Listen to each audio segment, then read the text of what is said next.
आशा करता हूं आप सब बहुत अच्छे होंगे। मेरा नाम है सिद्धांत अग्निहोत्री। स्टडी आईक्यू पे आपका बहुत बहुत स्वागत है। The greatest statesman, pride of India, Chanakya उर्फ कौटिल्य उर्फ विष्णुगुप्त, इनकी हम बात कर रहे हैं, जिन्होंने एक भयानक साम्राज्य की स्थापना की।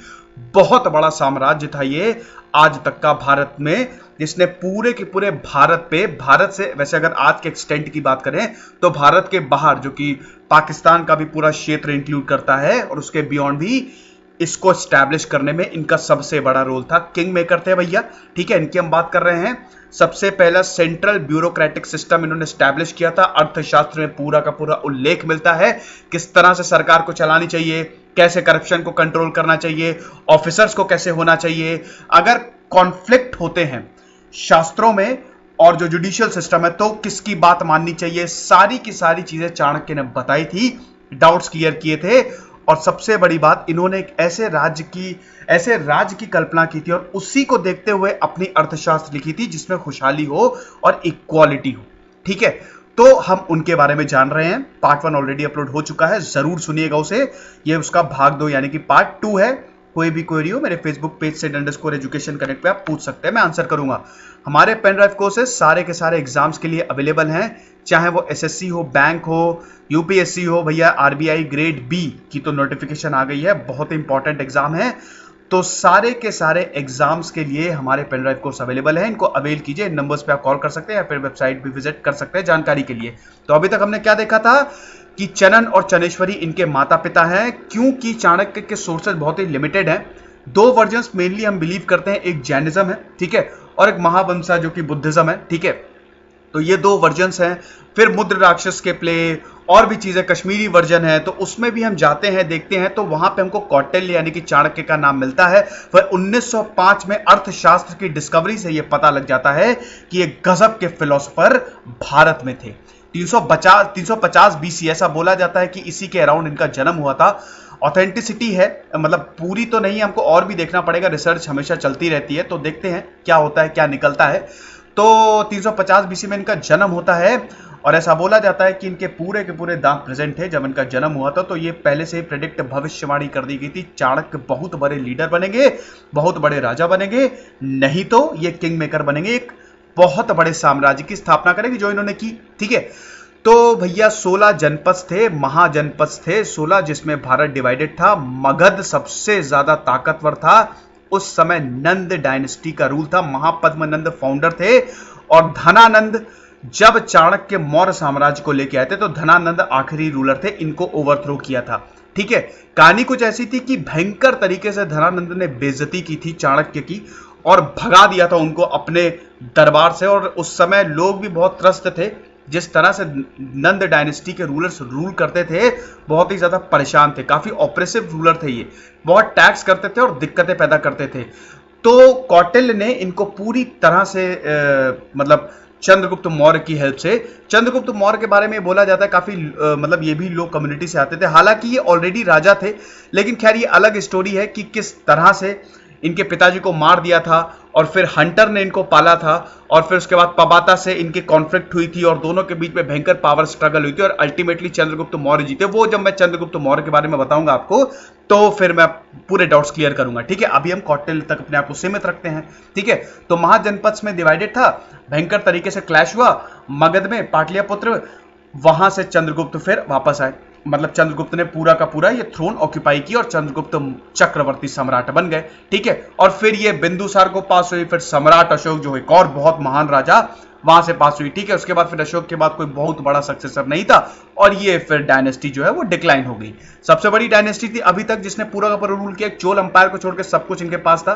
पिछले में मैप में देखा था हमने, इसका पीडीएफ आपको इसी लेक्चर के बाद तुरंत ही अवेलेबल मेरे फेसबुक पेज या फिर स्टडी आईक्यू की वेबसाइट पे मिल जाएगा, ठीक है। तो ये भैया चाणक्य का रूल था, काफी पावर स्ट्रगल हुई थी। अब हम आगे देखते हैं तो क्या हुआ था कि चाणक्य ने पूरी की पूरी तरह से पाटलिपुत्र को कंकर कर लिया था। इनके जो एलाइज थे इनके, वो था बहुत इंपॉर्टेंट पर्वतका, ये माउंटेन किंग थे और नंद डायनेस्टी के दुश्मन थे, ठीक है। 2 बार, पहली बार जब इन्वेड किया था पाटलिपुत्र को तो मुंह की खानी पड़ी थी, ठीक है। हाँ, जीत नहीं पाए थे चाणक्य और चंद्रगुप्त मौर्य, लेकिन फिर उसके बाद चाणक्य ने बोला कि यहां से तुम ध्यान हटा के थोड़ा सा नॉर्थ वेस्ट की तरफ कर दो। तो वहां पे इन्होंने एलाइज बढ़ाना शुरू कर दिए और उस समय सिविल वॉर की ब्रिंक पे था, अलेक्जेंडर जस्ट छोड़ के गया हुआ था, ठीक है। और ग्रीक स्कॉलर, ग्रीक जनरल भिड़े हुए थे वहां पे, राजा भिड़े हुए थे, तो एक मतलब काफी बैटल्स हुई और फिर वहां से चंद्रगुप्त सब कुछ जीतते हुए अल्टीमेटली उन्होंने नंद डायनेस्टी को हरा दिया परवा तक की हेल्प से। लेकिन यहां पे परवा तक भी थे, दो थे सक्सेसर, मतलब दो लोगों ने मिलके हराया था। वैसे तो काफी एलाइज थे, मेन दो थे। अब क्या था, इसको भी हटाना था, ठीक है, परवा तक को भी हटाना था। तो बहुत ही चालाकी से परवा तक को भी हटा दिया, क्योंकि परवा तक ने क्या बोल दिया था, बोला मतलब क्या, वो एक लड़की के प्यार में पड़ गए थे जो कि विष कन्या थी, ठीक है। तो विष कन्या थी, तो अब क्या हुआ था, तो जैसे ही पर्वतका ने, बहुत सुंदर थी भैया, और विष कन्या उस समय काफी यूज की जाती थी, ठीक है, रूलर्स को गिराने के लिए, ठीक है, एज अ वेपन यूज किया जाता था, बहुत ही खतरनाक। और जैसे ही पर्वतका ने वेडिंग नाइट पे उसको टच किया, वैसे ही वो वहीं ढेर हो गए और उनके मृत्यु हो गई। चंद्रगुप्त मौर्य सोल रूलर बन गए, अकेले रूलर थे वो, ठीक है। और फिर उन्होंने with the help of Kautilya and Chanakya एक नए एरा की शुरुआत कर दी, ठीक है। चाणक्य उस समय, क्योंकि इंसर्जेंसी काफी थी, जस्ट वो राजा हुए थे, मुझको उनको ये बात बहुत अच्छे से मालूम थी भैया, वो तो पूरा का पूरा किंग मेकर थे। एक पूरी की पूरी गाइडलाइन दी थी चंद्रगुप्त को कि किस तरह से तुमको थ्रोन को हथियाना है और रूल करना है। तो कौटिल्य ने क्या बोला कि जैसे ही इनके सर उठे, जितने भी ये छोटे छोटे किंगडम्स और इनके चंद्रगुप्त के खिलाफ जो भी सर उठाएंगे उनको तुरंत ही काट देना सही है। तो कौटिल्य ने चंद्रगुप्त के साथ एक के बाद एक इनके जो राइवल्स थे उनको मरवाना शुरू कर दिया। और ये बहुत ही आम बात है, सबके साथ ये होता है और ये करवाना बहुत जरूरी था, क्योंकि क्या था, नंद के जो रूलर्स थे, रूलर्स इन द सेंस जो ऑफिसर्स थे, वो बहुत ही ज्यादा टैक्स लगाते थे लोगों पे, उनको टॉर्चर करते थे, मारते थे, पीटते थे, पब्लिक ट्रस्ट थी, ऐसा मैं नहीं कह रहा, ऐसा टेक्स्ट में लिखा हुआ है, ठीक है।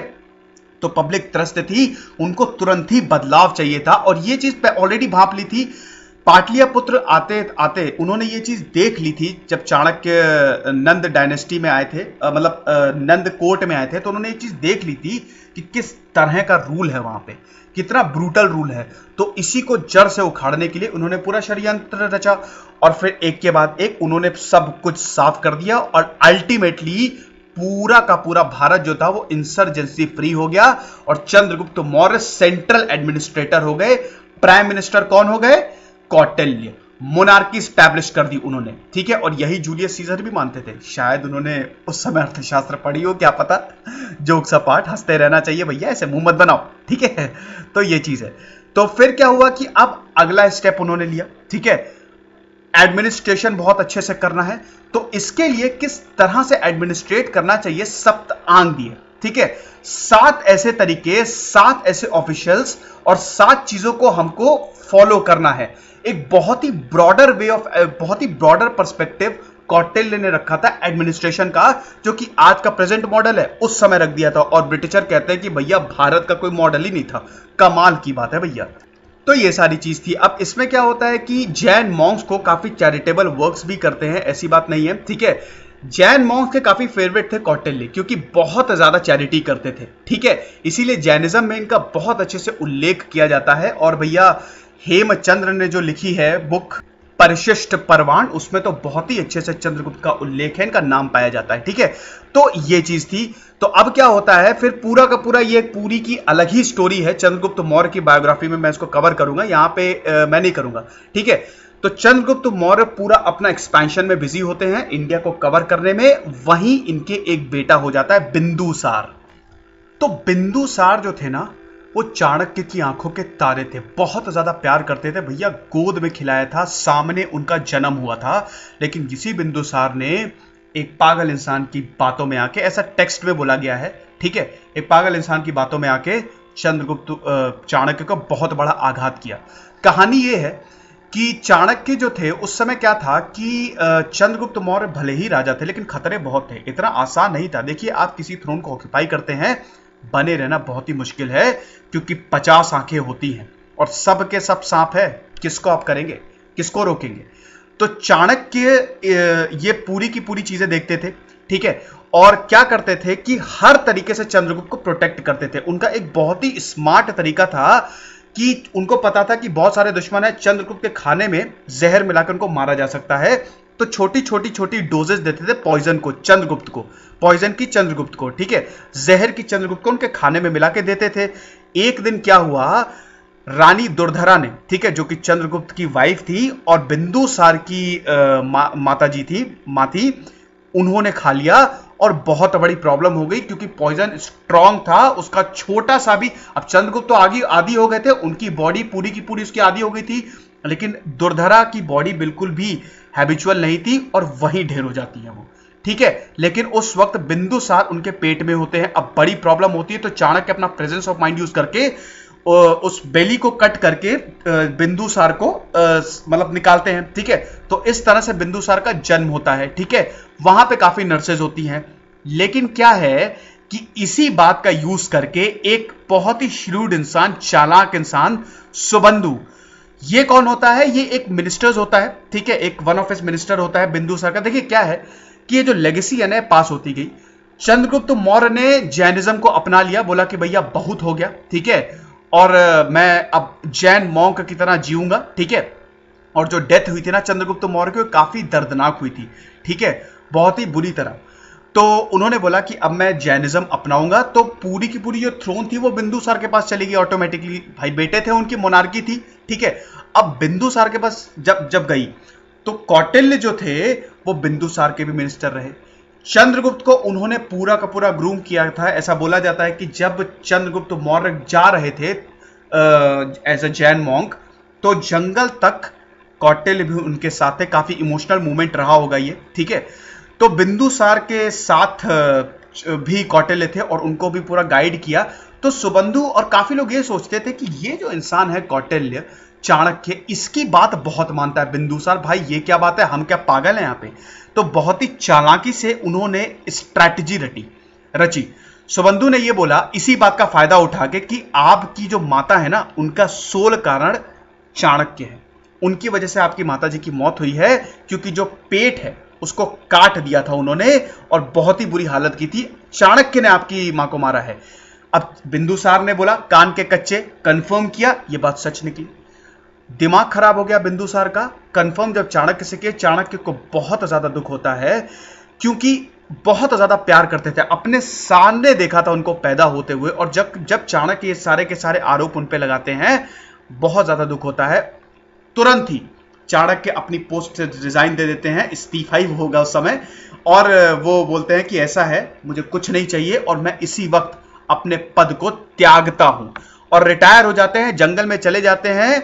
अब क्या है कि यहां पे दो थ्योरीज हैं, ठीक है, डेथ की अगर हम बात करें तो एक थ्योरी ये कहती है कि जो चाणक्य है वो जंगल में चले गए, इसी बात से बहुत ज्यादा आहत होके वो जंगल में चले गए और फाइनली उनकी डेथ हो गई, क्योंकि उन्होंने बोला था मैं अन्य तक नहीं छूंगा, अन्य जल ताक के त्याग दिया था उन्होंने, और इससे उनकी मृत्यु हो गई।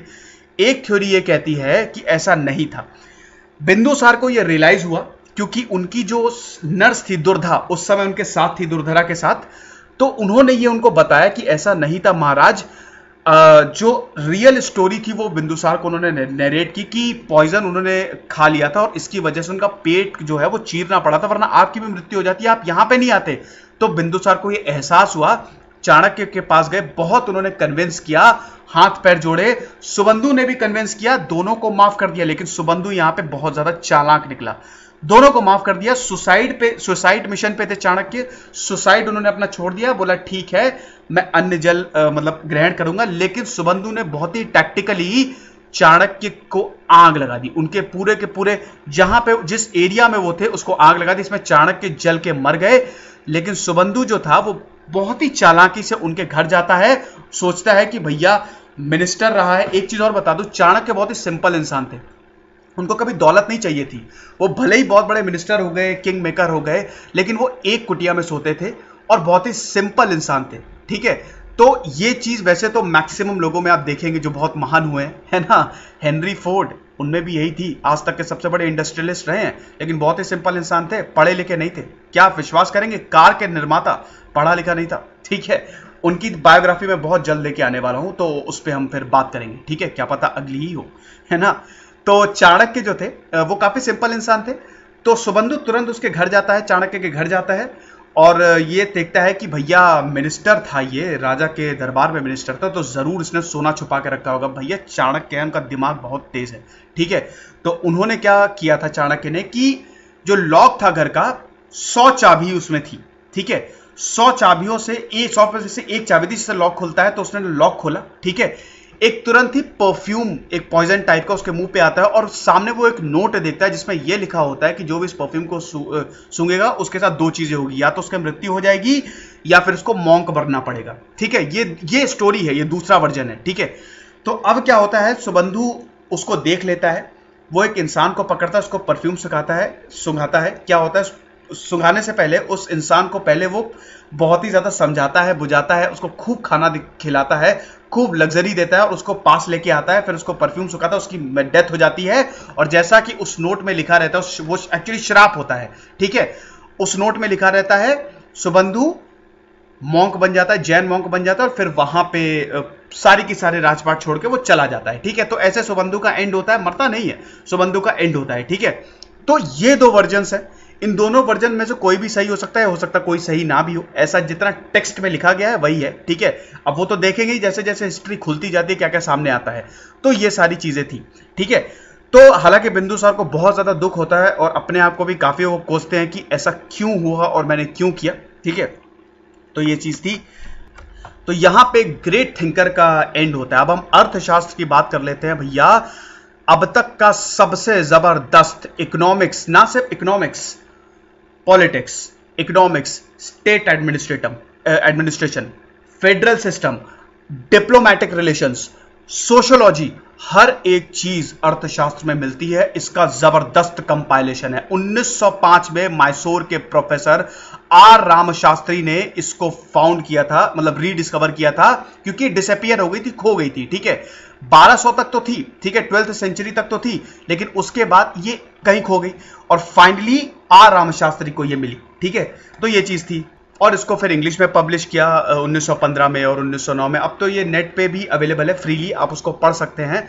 काफी कॉम्प्रिहेंसिव बुक है और काफी टाइम भी लगेगा आपको डिकोड करने में, लेकिन कमाल की है, आप उसके तह तक चाहिए। हालांकि चाणक्य नीति भी है, वो भी पढ़ सकते हैं। बहुत सारी बुक्स है वैसे तो, कौटिल्य पे काफी बुक्स लिखी गई हैं, है ना। तो क्या था, अर्थशास्त्र जबरदस्त कॉम्बिनेशन है, ठीक है, पॉलिटिक्स का, साइंस का। और सबसे बड़ी बात यह है कि इसमें ना ये प्रेजेंट गवर्नमेंट मॉडल सिस्टम को डिनोट करती है और इसमें इस तरह से चीजें लिखी गई हैं कि यह बताया गया कि आपको कुशल रूलर बनने के लिए क्या चीज चाहिए। सप्तांग थ्योरी पूरी दी गई है, 7 चीजों को, कोई भी अगर राजा है तो उसको 7 चीजों को तो पक्का फॉलो करना चाहिए, ठीक है। दूसरी चीज यह है कि इसमें हर एक चीज को छुआ गया है।